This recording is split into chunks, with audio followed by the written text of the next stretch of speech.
is Meg Jones-Wall, and you're listening to Card Talk, a mini podcast for tarot basics and evergreen insights. I'm glad you're here. Today we are going to be talking about two different techniques that you can use in your tarot readings, clarifying cards and tarot card reversals. Now, before we dive into the episode itself, two things that I just want to emphasize here at the top of the episode.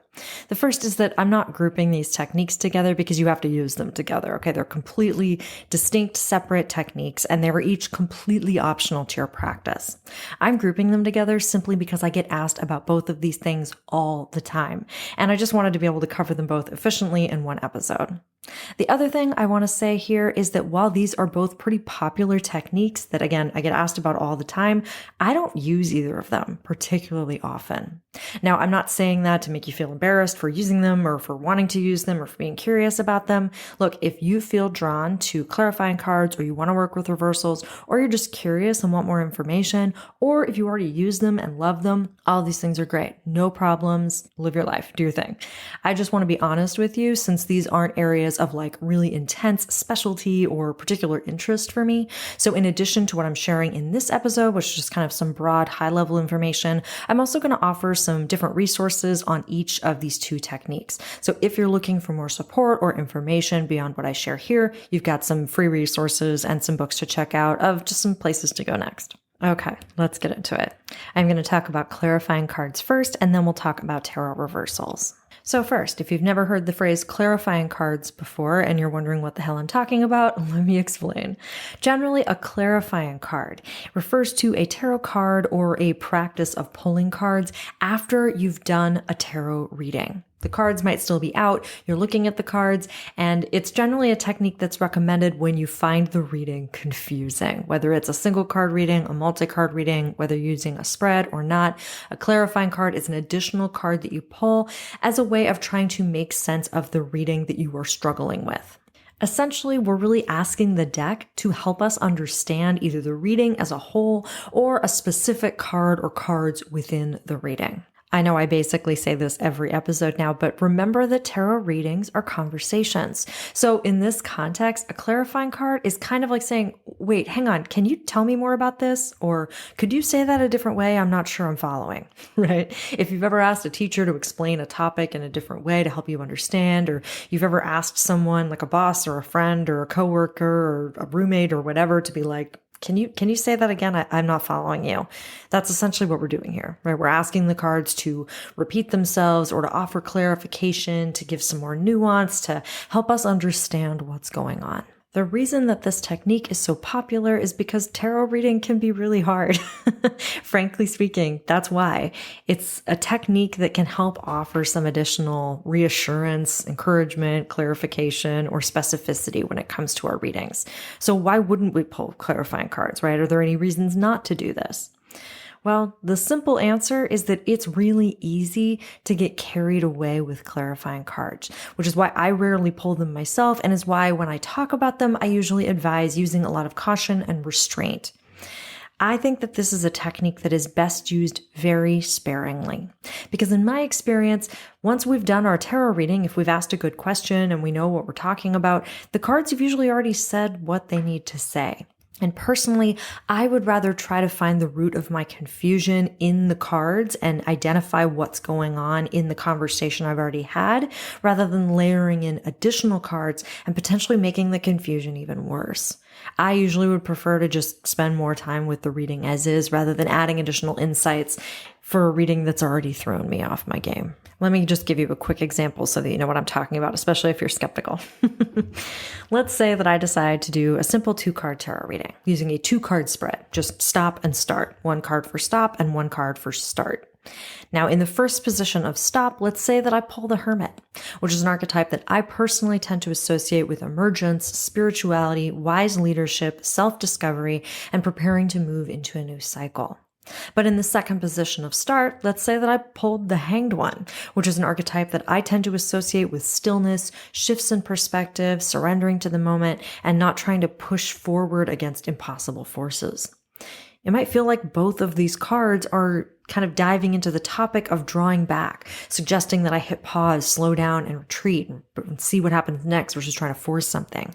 So having one of these cards in a start position and one in a stop position might feel confusing. I might not understand what the distinction is, and I might be frustrated with the reading. Let's say I take my time, I really meditate with each card, I dig into each card, I do my best to look at some other potential definitions and go deeper in each card, but ultimately I decide that I want to pull a clarifying card and just ask, what's the takeaway here? What's the most important message I need to hear right now from this reading?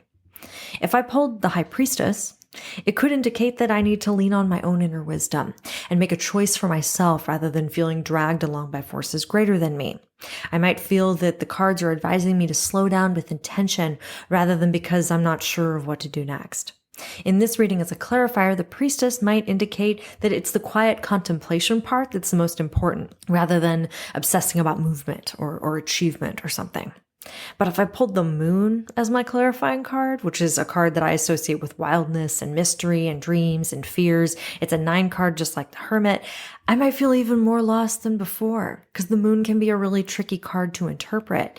And if I pulled it as a clarifying card for this reading, I personally might not feel like I'm getting new information, just a reflection of my own fear or confusion. Again, I don't say this to necessarily dissuade you from using this technique. Lots of people successfully and confidently use clarifying cards. So I do think that it can be a helpful technique at times. But I think it's really important to be realistic about what clarifying cards can accomplish. Because I do think that if they're used kind of quickly and hastily without a lot of intention or purpose, they can make confusing readings more confusing instead of adding the kind of clarity and support that people usually want when they pull a clarifying card. Reading tarot often requires us to sit in discomfort for a few minutes, to sit in the confusion, to be willing to wade through the various messages and try to put them all together into a cohesive message or answer for ourselves. It is very normal to pull cards and want to immediately understand what the cards are trying to communicate, right? If a friend told us something and we didn't immediately understand it, we might be frustrated pretty quickly. And so immediately kind of wanting or expecting resolution from a reading might feel normal to you.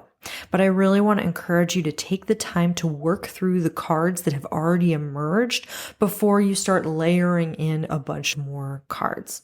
I usually recommend trying some other techniques for navigating confusing readings before pulling clarifying cards. For me, with a confusing reading, clarifying card is usually one of my last resorts.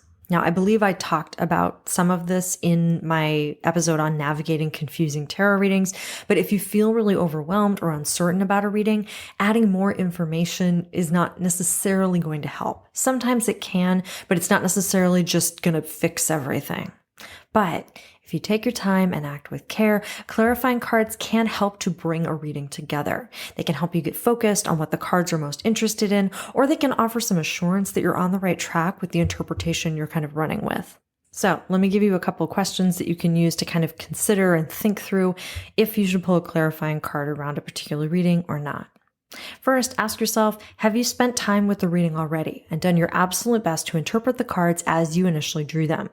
Have you looked carefully at your question and or at your tarot spread? And have you considered if the question itself was clear and focused, as well as a question that the tarot is equipped to answer? Did you understand the spread? Did you understand the question? It can also be really helpful to look carefully at the reading and try to identify what aspect of the reading is specifically confusing to you, what you feel like you're missing. Is there a certain card that feels like it sticks out or contradicts other things? Is there a combination of cards that feel like they're opposites or don't make sense together? Or does the entire reading just feel very confusing to you? Before you dive into pulling a card, I think it's worth considering if tarot is the best tool for providing clarity on your reading. It might feel counterintuitive to bring in another tool, but sometimes we just want to know we're on the right track with a particular interpretation. Sometimes we just want that little head nod of like, yes, keep going. You can absolutely find correspondences for yes or no or maybe with the tarot, but I don't really like to use the tarot for yes or no questions. So if you're just looking for assurance on your understanding of the cards, you might want to combine find another tool if you have a tool on hand that you're comfortable using. This is a great time to pull out Lenormand cards or use an oracle deck, but it can also be a great use for a pendulum or a coin or a dice. These might be more helpful and more immediately gratifying, especially if all you're looking for is assurance. So be open-minded to additional tools when they might be appropriate. If after all of that you decide that you want to move forward with pulling another card, with pulling a clarifying card specifically, please consider what you're looking for and formulate a deliberate question for your clarifying card. I think this is where people often get confused with clarifiers. Just deciding to pull another card without being super clear about what the card is clarifying or what the card is offering can just make a messy situation even messier. So make sure you tell your deck where you're confused and what you're looking for. You can try asking one of the following questions. Can you tell me more about this specific card? And make sure you're clear with the deck which card you're looking for help with. You can ask, can you help me understand the connection between these two cards, and show them two specific cards that are in the reading, if you're doing a multi-card reading. You can ask, can you just give me a general theme for this reading? Can you help me understand what we're talking about here? And if it feels like you're missing something, or like there's something else that you maybe didn't ask, something else that the cards want to talk about, you could ask either, can you tell me something else I need to know about this situation or about this topic? Or you can ask, can you tell me what I might be missing in this reading, what I'm not seeing or what I'm not teasing out? Any of those questions can work well for clarifying cards, but you might also just want to try experimenting with some different ones of your own. Once you know what your question is and you've told the deck what it is, then you can pull your card. Now, some people like to leave their reading out, the reading that they're asking for clarity on, out on their reading surface, and reshuffle the deck, specifically asking the cards for that additional card, that clarifying card, and being clear with the deck about what they're looking for. But personally, I tend to just leave everything as is and just draw the next card from the deck, or pull a card from the middle, or look at the card on the bottom, and just ask for help understanding whatever aspect of the reading feels unclear. The last thing I'll say on clarifying cards before we move on to reversals is that once you have your clarifying card, remember what you asked. Remember the specific question that card is answering, and pay attention to how the card fits into the reading, how it's offering some extra stability, clarity, different direction, etc. Don't forget what you asked your clarifying card to clarify. Now, let's shift a little bit and start talking about tarot reversals. Reversals are maybe the thing I get asked about the most, which I think is very funny because I have literally never used reversals in my practice, but I know it is a topic that people love to talk about and often have a ton of questions about. So I'm going to give you a really quick overview, and I, again, just want to remind you, I am including some helpful resources in the show notes if you're someone that's really into reversals or really wants to start integrating reversals into your practice. But just to give you some high-level information, when we talk about tarot reversals, what we're talking about is when a card comes out of your deck, when you draw it out of your deck in a reading, in a reversed or upside down position rather than its upright position. Now, if you don't understand what it means for a card to be upside down, I will try to clarify with my words, although you might just want to Google reversed cards because maybe looking at the images is going to be the most helpful here. But in general, if you're working with a standard sized tarot deck, they usually have a fairly clear upright position. And you can usually tell that by looking at the text. If the text reads the way you would normally read it when you're reading a book or looking at your phone, this is the orientation of the card itself. Now, there are absolutely decks, especially if they're more style decks, that are designed with like geometric patterns or abstract shapes or imagery that doesn't necessarily have like a clear sky and ground, right? Which can make that upright position sometimes a little bit harder to identify. And there are also decks that are square or round and might have their own rules for what a reversal actually means in those decks, right? But when we're talking about reversals, we're really talking about drawing a card in your reading specifically that emerges in the opposite orientation or a different orientation from its full classic upright position. Now, I want to emphasize that because some decks really are easier to read reversals with than others. And so if you're interested in using reversals in your practice, that's just something to keep in mind. Some decks just make it a lot easier to identify if they're reversed or not. Now, the general philosophy of reading reversals is that if a card comes out of your deck in a reversed position during a reading, that reversal might indicate an alternative or a different meaning than when the card comes forward in its usual upright position. Now, people have very strong feelings about reversals, okay? Very strong opinions about reversals. Some people love them, never read without them. Some people feel that they add a ton of additional insight and nuance to readings, that they give the cards expanded ways to communicate meanings or potential for adding subtlety or depth far beyond the upright meanings. They feel that having reversals is essential to a good tarot reading. And other people feel that they are overly complicated or that they aren't necessary, that the deck itself covers everything that needs to be covered and that there's no need to add reversals or additional layers of meaning. The cards have all the tools at their disposal to communicate in whatever way they need to communicate, and reversals simply aren't necessary. And then there's a whole swath of people in the middle that are curious about the technique or want to know if they should or should not be reading reversals or just don't understand why anyone would use them at all. So before I tell you what I think, there's no wrong answer here, okay? If you feel drawn to reversals, if you've read them in the past and you really love them, if you think that a tarot reading isn't a tarot reading without reversals, great. Enjoy yourself. Love it. Do the reversals. And if you are not interested in reversals at all, if you find them overwhelming or unnecessary, if you think they're weird, if you don't know what to do with them, just ignore them. It's literally fine. I don't read reversals. I never have, because at the beginning of my practice, I found them really overwhelming. And at no point in my personal practice have I ever felt that it was necessary to begin adding them in. But I get readings from practitioners who do read with reversals all the time, and I'm always really impressed with how they navigate that in their readings. It always challenges me to think differently about what the cards have to offer us, and I get great readings. I'm very satisfied with my readings that do use reversals, which is all just to say you get to do what you want. It's your practice. And so don't let anyone tell you that you're not a real tarot reader if you don't read reversals, and don't let anyone tell you that reading reversals means that you're like overly complicating your readings. You really get to do what you want here. The question of how you interpret the reversals when they show up in your readings is also up to you, and there are a lot of different ways that people interpret reversals in their readings. Some put a lot of significance on reversals, and others just kind of note that as like a little extra emphasis. So I'm going to share with you just a couple of ways that people interpret reversals, but again, please do some research if you're really interested in reversals, because this is just like the tip of the iceberg when it comes to this technique.